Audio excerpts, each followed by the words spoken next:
So it was a little different for the Italians, but because of some of this interaction in the community, and this is getting back to my point here, a number of them actually stayed in the community. Alfredo Cipolato stayed in the community, if that name rings a bell. Alberto Benedetti also is here in the community. Cipolato was, of course, the one that operated the Broadway market, the Italian market that was here for years and years. But even in his case, and I never had the opportunity to meet him, but I heard he was quite a fun guy. But even in his case, he never set foot on Fort Missoula from the time he was released since I think he was released, joined the army, and then came back, married a local girl. But from the time he returned to Missoula after his service until the late 1980s, when they filmed him for the first time to talk about his experiences, he refused to ever set foot on Fort Missoula's campus because of his experiences in being held there for 3 years during the war. But he obviously became an important member of the community and quite a colorful character as well too, if I remember right. So this gets me back. So that's kind of the story of the folks that were here. Because no one is currently telling that story of this Department of Justice or these resident aliens or foreign nationals that were interned, not only do we have that unique story to tell, but our site here at Fort Missoula is actually the most intact internment or incarceration camp in the entire United States. So even places that are much better known, like Heart Mountain, which is a spectacular place down in Wyoming, Heart Mountain has very little as far as the original structures left. And one of the reasons we have that is because the fort existed prior to the camp and then continued to exist after the camp. So many of the structures that were built here for infrastructure and that remained and were used for other uses after the camp went away in 1945. So we have all these structures, we have this unique story to tell. And we've been looking in recent years, and we've actually wanted to acquire a couple other buildings to help us tell that story. So in 2 cases, there was a DNRC building over on Spurgeon that was used for storage and a workshop and things like that. And they were looking to tear it down because they wanted to build a new, larger maintenance building. So we worked with DNRC and we had that building moved here to Fort Missoula, and it was put on a foundation here. In addition to that, the fairgrounds had Building 18 at the fairgrounds, and I always get mixed up on which one. I think it was floriculture or maybe it was photography, but I never remember which one. But Building 18 at the fairgrounds was also moved to Fort Missoula because it wasn't part of the permanent fairgrounds plan. And our goal then is to take the existing barrack that we have, which currently has kind of a gallery style exhibit in it, and supplement that with another building that would be fully restored on the inside and out to look just like it would have if you were to step into a building and the Italians and the Japanese men had just stepped out. So it gives you that real sense of history in place. And the idea is that you experience that, and then you go next door, and then there's the exhibit that tells more of the story. But we want people to experience that kind of sense of history in place first. And then the third building that we brought in from the fairgrounds, we're looking most likely to turn that into a collection storage space. Like a lot of museums, our collection has grown by, I believe, 7,000 objects just in the 6 years that I've been here. So we now have 45,000 objects that we care for as a museum, important pieces of our community's history. So we need to constantly think about how we store those things and what the best way to do that and where is the best climate controlled space for doing those kind of things. So that's the plan with the barrack buildings. We did receive a grant from the Japanese American Confinement Sites program through the National Park Service for $40,000 to do the assessment on those 2 buildings. And that work is currently underway from A&E Architects. Our hope is that if we can get this assessment done in the next month, which we should, we'll have all the numbers and essentially all the planning we need to be shovel ready to actually do the restoration work, hopefully starting next year or the year after. But the key here is that grant that we got for $40,000, they actually give much larger grants, and their grants a program that's specifically for Japanese American confinement sites. So the potential exists for us to get a very significant grant from them if we can get everything together and get that grant submitted, which should be sometime in November. They usually make them do. But that's why it was so important to move forward with the assessment this year and that we wanted to be in position to apply for a further grant. And I kind of have to figure, if they gave us money for the assessment, I think they probably are interested in us actually restoring it as well too. So that's the hope. So those are the two big projects we're working on. Let me see, I'm doing, it looks like okay on time. So I'm just briefly, I want to mention two exhibits and then I'll take some questions. We are currently in the process of installing a brand new exhibit here, which again relates to this theme of internment here at Fort Missoula. We just finished one about a Vietnam vet named Leon Howard, which was really well received. Our next one is called Looking Like the Enemy, Japanese Issei at Fort Missoula, which will kind of delve into that story, but we're also creating it in a way that we could potentially travel that exhibit, because again, we are telling a very specific story about one layer or aspect of internment, not the larger story. So that's currently underway. It's getting installed now. That will probably be up. We're looking at extending all of our exhibit schedules because of the closures with COVID. So I would guess that that exhibit will be up through probably January of 2023. The other exhibit we just opened and then had open for a month and had to close is called Fire Call. It's about the Forest Service and backcountry communication. And we've had a really good response to that one as well too. Again, much like the Heath Gallery exhibit, we are gonna, typically that gallery would be up for 1 year. We will probably stretch that one the rest of this year and all of next year, just because it's a great exhibit and we really want the public to be able to see it, but we need to make sure that the public is coming to see it when it's safe to do so. So the last thing I'll mention, the first exhibit I talked about, the Looking Like the Enemy exhibit about the Issei, or the first generation Japanese at Fort Missoula. Brandon Rentis probably mentioned this. We are collaborating, and we had this wonderful idea to do this entirely collaborative approach with the art museum, where they would put on an exhibit of artwork done either by former internees or incarcerees or influenced by that story, and we would do a companion history exhibit. So they went through the process and they are renting their exhibit from a service and bringing it and installing it. But the idea was that these two exhibits would open simultaneously. We would promote a whole bunch of public programming, bringing great speakers here and all that this fall as both exhibits were up together, and even work with the school so that a school group could go to one exhibit and see the art and then come next door, come the next day or in the afternoon and see the history behind that art. And then COVID happened and basically threw everything for a loop. So we're still trying to scramble. We're going to do some online things with them. It's been challenging because they're locked into a contract of when that exhibit needs to come to the museum. Whereas, you know, we're not, our galleries aren't open currently. And even if we were, we couldn't bring school groups in. So we're trying to make the best of the situation. I think there'll be some virtual stuff that'll come out of it. We have gotten some funding from a couple of different sources to bring public programming here. Couple documentary films to be shown at the Roxy Theater, a couple really well-regarded, especially one, a gentleman by the name of Sam Mahara, who is a spectacular speaker and is spoken about. He was at a camp when he was a child, and he's spoken about that experience. But his more recent work has looked at a comparison between the Japanese American camps of the 1940s and the current immigration crisis and immigrant camps that exist today, and kind of comparing and contrasting those two things. So he's done some really fascinating research on that. And my favorite part about Sam is that, you know, we all joke and say, oh, he must be a rocket scientist.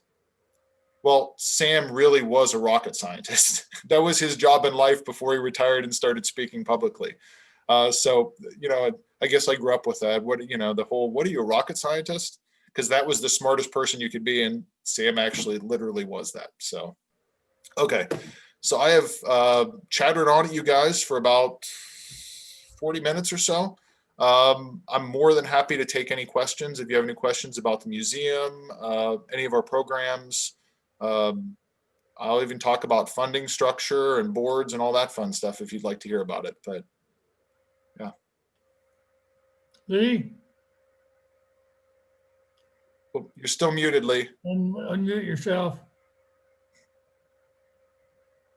I had the pleasure of being asked to be part of some kind of review meeting where we asked to consider the longer term future of the Historical Museum at Fort Missoula.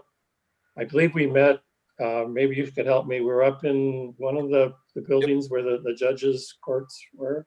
Yep, in building T1, which is the right next to Heritage Hall. It's where the lower courtroom is. Right.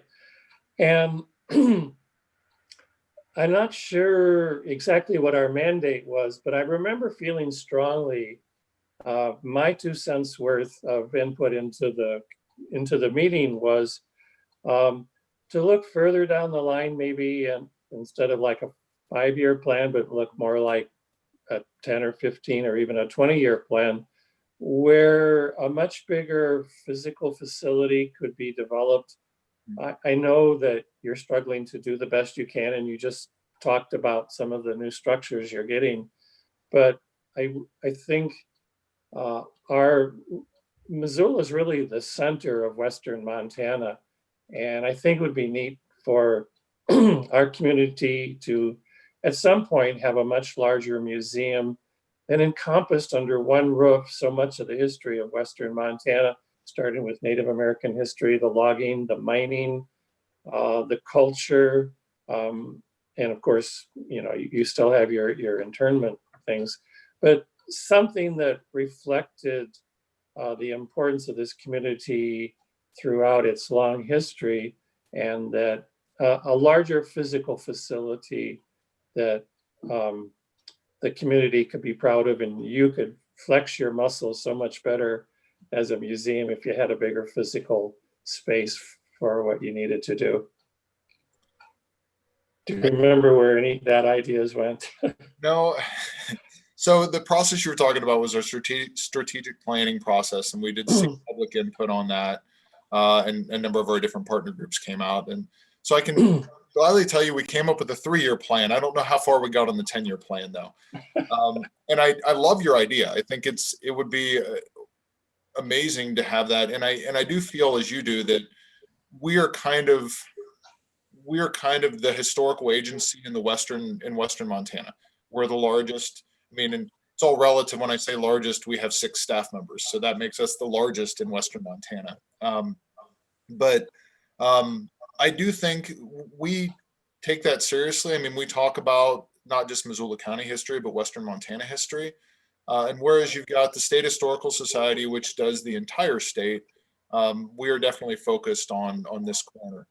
But I would love to have a giant new building that would complement all the other buildings we have here. And we obviously have the space for something like that. But that is quite a large multi-year capital campaign project. And I guess before I would move to that, we do have a lot of other things we're still trying to figure out. One of our big challenges is the building you're in, building T1. We acquired that back in 2008, and the museum purchased that from the Forest Service. So we've kind of struggled since then because they purchased it, and that amount we paid in a mortgage has been kind of a weight to us that we're looking forward to being lifted in 2024. So that's been challenging. And we still have yet to really figure out exactly how to develop and plan that building. We have the courtroom. We use it for storage. We're looking to develop the basement level for collection storage, but we still have that as kind of on the horizon that we need to figure out. We did look at a capital campaign a couple years ago, but we went through a study with a consultant to see if we were ready. And the honest truth was at that point we hadn't quite yet built that culture of fundraising that you need to be successful with a capital campaign.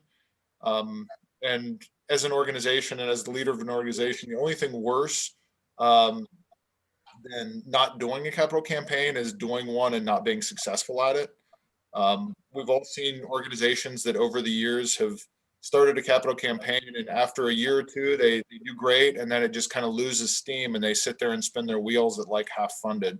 And by the time they're able to get closer, 8 or 10 years have passed, and what the original project would have cost is now double that. So we elected at that point to kind of focus more on building that network of donors. and building that culture of fundraising within our board and with our organization so that at some point we can take on one of these larger projects. But I know that's a really roundabout answer to your question. You know, if you know anybody that wants to scratch off a nice check for about 10 million, I'd love to build a new building. I'll look in my checkbook. Okay. Yeah. Okay. Any other comments or questions? Ken? Thanks so much for that, Matt. I really enjoyed it. Can you say a little bit more about the restored courtroom? Because that is an extraordinary facility, which I'm not sure enough Missoulians know about.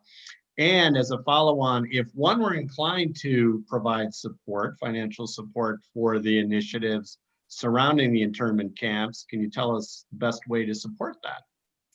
That would be great. Thanks, Ken. So first I'll mention the loyalty courtroom. So back in, gosh, I'm trying to remember the year, I think maybe 2012, we did receive a grant from the Japanese American Confinement Sites Grant Program. The courtroom itself, and I'll back up before we get that. So we received that grant to restore the courtroom.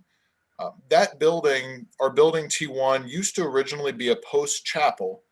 It was moved at one point about 30 feet back from where it originally sat, and they essentially built an entire new building around it, and it became the post headquarters. And it served that purpose through the 30s and into the 40s. But one of the things that they created when it was the post headquarters was a courtroom on the second floor to deal with any court martials that would happen at the fort. Well, when the fort became an internment camp, because they had a ready-made courtroom, they decided that any of these Japanese men that needed to go through that process to question their loyalty to the United States, or to go through a more formal process with a bench of about 3 judges that would deem whether they were potentially disloyal, or you know, the different categories and what to do with them. So the courtroom existed there. Interestingly enough, there were a number of different judges, but they couldn't always bring in federal judges. So there were local folks and attorneys that actually served on that commission. One of the more interesting cases was that a very young Mike Mansfield actually served on one of those loyalty, as one of the judges on one of those loyalty hearings. So, so the courtroom was there. When we got the building, they started to do some minor renovations to it, not realizing, because we knew about the courtroom, we didn't know where it was. But when they opened up the second floor room, they could still see the kind of crescent shape on the floor that was the bench. And that was what let them know that it was the original courtroom. So they applied for some money for the confinement sites group, and they got the funding for it. It was about $50,000, and they were able to fully restore that courtroom to the way it would have looked. And we had some pictures and such of it. But it is the only courtroom that was used for loyalty hearings in the entire United States during World War II. So it is a very unique piece of history. And again, it goes to that when I talk about, you know, why we need to tell this story. And I think there's many other reasons. There's contemporary issues, things that we need to talk about as a society today that relate back to this history. But I think it's most important because we have this unique ability between having this courtroom and having this site that has all of these original buildings that can be traced to that history, that gives us an ability to tell the story. Unlike a lot of the other camps that, you know, they were built in really, frankly, undesirable places. They were thrown up with these temporary buildings. And as soon as the war was over, they unloaded the temporary buildings to anybody that bought them cheap and basically leveled the camps. So most of what were internment camps during World War II are basically fields now, or maybe some foundations. Whereas eyesight is a fairly intact version of that with the potential to really tell that story. So that's a little bit about the courtroom and that. As far as if anybody is interested in supporting the museum, you can either reach out to me, and I'm happy to share my contact information, or our development and marketing person, her name is Jessie Rogers. And you can access either of us through our website, which is www.fortmissoulamuseum.org. And that's all written as one word. So either through the website, you can find us there. I believe there's also a donate button on the website. As always, we would love to have each and every one of you as members of the museum. We do have a pretty active membership.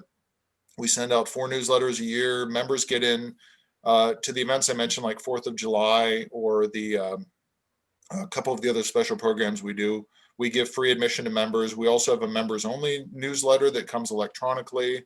And we're really hoping to do more members only events, kind of special sneak peeks at our exhibits and things like that before we dealt with COVID. So, yeah, so if anybody's interested in that, the rates are really reasonable. I believe a couple's membership is maybe $30. And so it's not something that's incredibly expensive, but it's a great way to support a local organization and to give you access to kind of some behind the scenes things here at the museum. So yeah.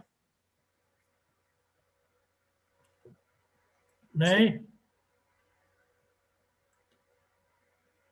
You spoke a little bit about your experience with living history, and I have a friend that's a school marm at the Grant Creek Schoolhouse. Would you talk a little bit about living history, how you plan for that, how you incorporate that, what role it plays with the museum? Sure. And would your friend be Angie Palin by chance? Yes, it would. I love Angie. She's the best. Yeah. So Yes. I feel really lucky that my first museum job was with a living history site. I really fell in love with that kind of way of telling history. And literally at every site I've gone to since then, I've found a way to work to create living history type programs. What I love about it is it's this interactive, engaging way, especially with younger people, because younger people don't have patience to sit and read text on a wall anymore. But if you give them a program that's presented and entertaining, you'll be amazed at how much history they'll absorb as they go through that program. So literally, like I said, at every site I've worked at, I've created some sort of living history program. My second site, which was the House Museum, we created a program that was, I'm trying to think of the title of it now. I think it was called Biddies and Flunkies, which was the names for maids and butlers in the mid 19th century, late 19th century. And the program revolved around a woman who was the fictional maid of the family.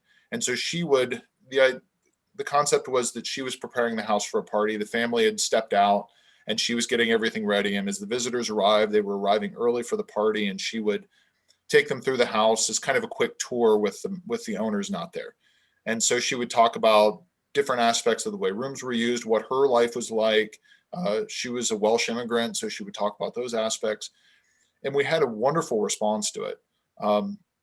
So I thought of that one. And actually here at the museum, we do some costumed interpretation. So that there's different kinds of living history. So you've got where you have someone in a costume who's still talking like a modern interpreter, and they still address modern issues. There's a type of living history where it's completely interactive, where you walk into a building and there are characters in costume and they don't leave character, and it's kind of as the exchange develops interpretation. So maybe they'll share some things, but most of it is driven by the questions that the visitor asks about what they see and what they do. And then the other version that I've kind of pushed here, and we've gotten a really successful program off the ground, is kind of a scripted living history. If anybody's been out, we do a lantern tours program just before in the early November or early December, and it's been really successful. With that program, we write kind of 5 vignettes that take place, one in each of our buildings, and the visitors are taken into the building and then they're presented this short vignette, 5 to 8 minutes, which is a holiday themed scene, but also a scene that connects into local history. And we've done them almost every year in the Grant Creek Schoolhouse. We had a gentleman in the depot one year. We've had one of my favorites. If anybody knows Tate Jones, who's the director of the Military Museum, and he's a very kind of straight shooting guy, but I love him because I know that he's always going to do the script exactly as I wrote it. But I tend to write characters for him that are kind of that gruff, that fit him. So one of my favorites, we did one in the St. Michael's Church, and we interpreted it as St. Michael's Church when it had been moved from Hellgate to the complex downtown where St. Patrick's Hospital is. And it was being used as kind of a storage or a workshop. And the scene took place in, I believe it was December of 1918. And Tate was in the building as kind of a handyman for the hospital, and he was there after hours folding paper cups for the patients at the hospital, because they realized that it was better with the 1918 flu epidemic not for patients to share cups. So they would learn, there was a kind of a local craft that people would fold these paper cups so that they would be more sanitary. And so Tate talked about this, and he talked about his son who was off in the European theater during World War One. And we actually had the visitors help us fold paper cups for the flu victims that were at the hospital at the time. So, I mean, kind of telling now, but it was a really powerful scene. So we've done those. We did one last year with the trolley where Tate again was a maintenance man for the trolley line, and it was the period of time from when they announced that the trolleys were going to go away in December of 1931 until they actually went away in January of 1932. So it was him worried about losing his job and talking about the importance of the trolley and the end of an era and those kind of things. So, but I think there's a real power to living history, the way it engages people, and it kind of lulls them into, they get drawn into these scenes, but they really learn a lot of history as they do that as well too. It's just a really fun way. Like I said, I started at that first museum as the site historian. I started as interpreter in 2000 or 2001 and was the site historian and wrote some of this programming about holiday tours and the Underground Railroad and things like that. And I've just always been really passionate about that side of it. I think it's a lot of fun. It allows me to engage my creative side, and I get to write a little bit, which is fun. But it's even better when you see the people going through the program, you see them react to the dialogue and the characters and really kind of feel that history. So again, a really long answer to your short question, but yeah, I love living history. It's one of my favorite ways to teach.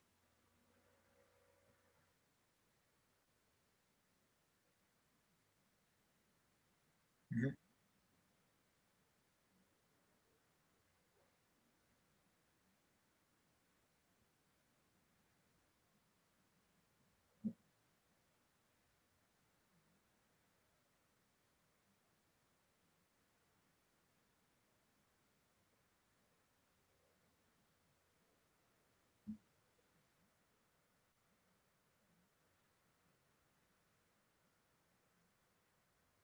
So, like every organization right now, we're kind of in a wait and see mode.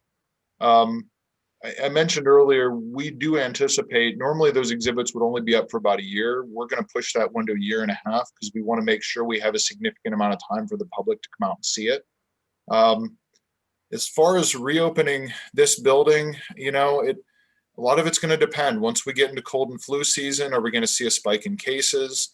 I'd love to say we're going to get to the point where we can hopefully this winter reopen the main building, because right now I'm not comfortable with having this building open, or I feel like we're still providing a service to the community right now because we're opening all of our outbuildings and we have that interpretation on the grounds. But the bigger question is what happens when the end of October rolls around and we put the outbuildings to bed for the winter and the main museum building's not open. Then it's more challenging because I don't feel that we're still providing that service to the community.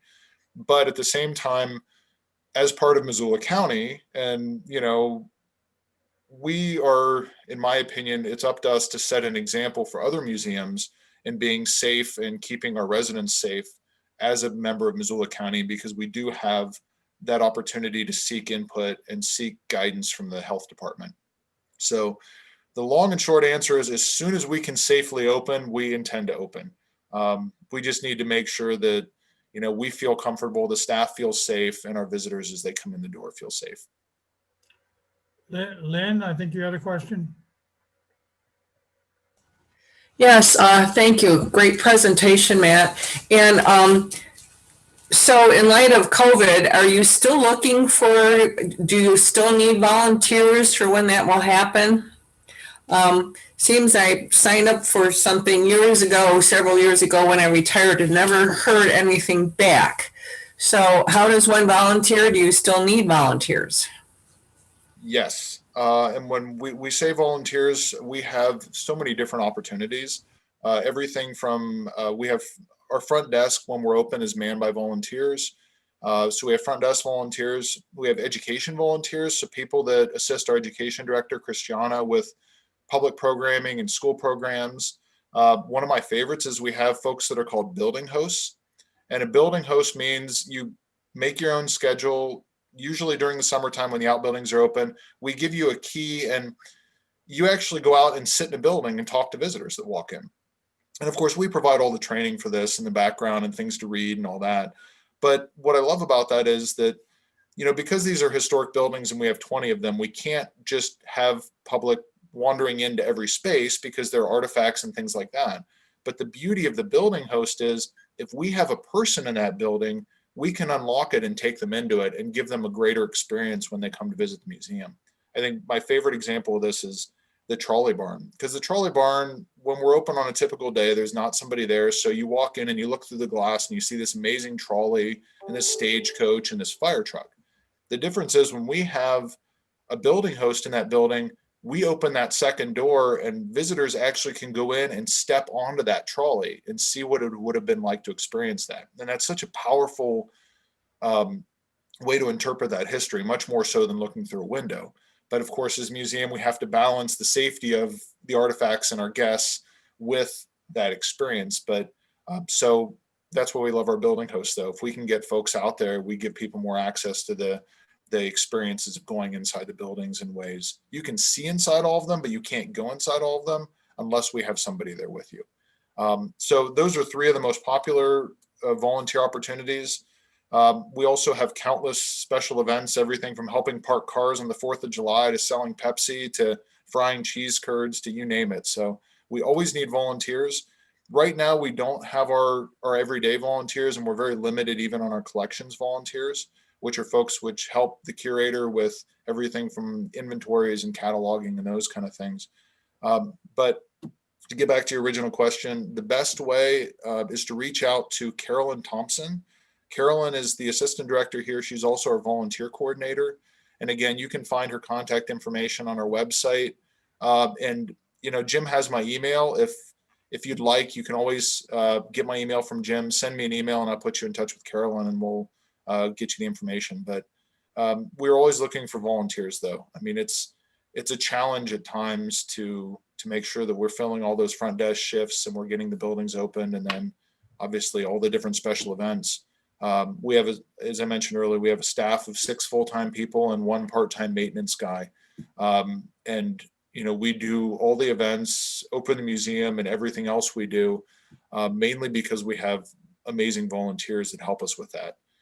Because you simply can't do all the things that we need to do with 6 people, especially when those folks have very specific jobs like marketing and fundraising and curatorial and things. So we definitely couldn't do it without those volunteers. So Lynn, reach out to me and I'm happy to put you in touch with Carolyn. Matt, I have a question. You mentioned something earlier about a fellow who was going to talk about internment and related to the current immigration issues at the border. That's Sam. Yeah, Sam Mahara. And when is that going to take place? So we're not sure yet. We have the funding for that, and we were hoping to do it this fall or early spring. But Sam, and obviously having been in the camps as a child, Sam is close to 80. And, you know, it's just not wise to have somebody travel because he lives in California. To bring somebody from California to Missoula while we still have the pandemic, and to do a public presentation, because we want to make sure that we have those restrictions lifted so we can actually invite people out to hear him speak. We don't want to bring him all the way here, and we may still live stream it as well too, but we want to be able to have an audience there for Sam and to do it in a venue that we can cater to that. So I would say the best way to keep up on what's going on here at the museum is obviously become a member, or if you like the Historical Museum at Fort Missoula on Facebook, we tend to post pretty regularly on there, and there's a lot of good content, links to online exhibits, and we always promote our events through there. So that's one of the best ways to keep up with things like that. But yeah, Jim, as soon as we have a clear vision of what the next year looks like, we're going to work with Sam to get him scheduled and get him here to Missoula. Okay, good. Anyone else? If not, Matt, thank you very much. That was great. No, thank you for having me. And it's it's always great to do these kind of things and speak to you guys. And you guys had great questions as well too. So thank you. Okay, good. Anyone else want to socialize for a few seconds? If not, we'll go till next week. Next week, our speaker is Terry Egan. Ken, you can tell us what Terry's going to talk about. Yeah, so she's just going to update you on Alzheimer's initiatives here in Missoula. Terry works very actively with those, and so that's what she'll talk about. And that'll be next week, same time, and I'll send out the link again on Monday afternoon. So take care, everyone. Have a good week. Have a good week. weekend. Thanks, Matt. That was great.